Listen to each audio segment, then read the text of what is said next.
Next, we're going to look at Ja'Marr Chase, wide receiver for the Cincinnati Bengals, former first round pick for the Bengals last year. And Chase has torn it up.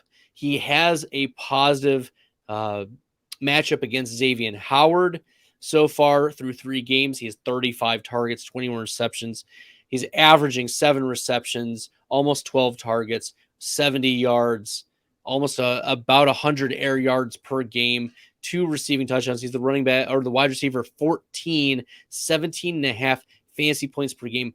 17.9 was his average last year as the wide receiver 5. So he's well on his way to keeping, keeping pace with his rookie season. He has a 28.5% target share. He has 8 red zone targets, which is 3rd in the NFL right now. And the problem with Chase right now, and we saw this in the preseason last year, was his drops. He leads the NFL in drops. He has 5 so far. That's not a reason to shift Ja'Marr Chase down at all. He's got a good matchup. And looking over the last couple weeks, he did have a down game against Anthony Brown in Dallas. But aside from that, he's had double-digit fantasy points every week. He was the wide receiver 4 in week 1 when T. Higgins went down. And look, he's playing all the snaps. He is a red zone threat. He's had over 100 air yards 2 of the last 3 games. You want to be high on Ja'Marr Chase.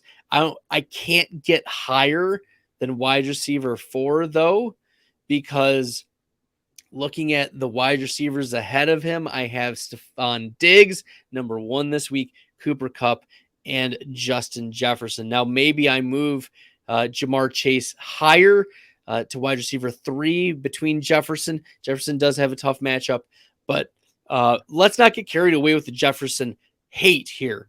The reality is Justin Jefferson, he was the wide receiver 1 overall week 1. Let's not get carried away. There were some people on Twitter today saying, "Oh, should we be benching Justin Jefferson?" No, don't bench Justin Jefferson. Get out of here with this Twitter slander. My goodness. Ja'Marr Chase, though, is definitely a top 4 wide receiver going into Thursday. He's on the right side of the implied points total. He gets the red zone targets. He is a prolific scorer. If he can get the drops, he's taken care of. He's dropped a couple in the end zone as well. His fantasy scores could be even higher. At being the wide receiver 13, 14 on the season, it could be even higher. He has an untapped ceiling. And with T. Higgins also expected to be available, this is going to be, a matchup that you start him with confidence. You expect a ceiling game. That's what you want from Ja'Marr Chase. No more analysis is necessary for Chase going into week 4.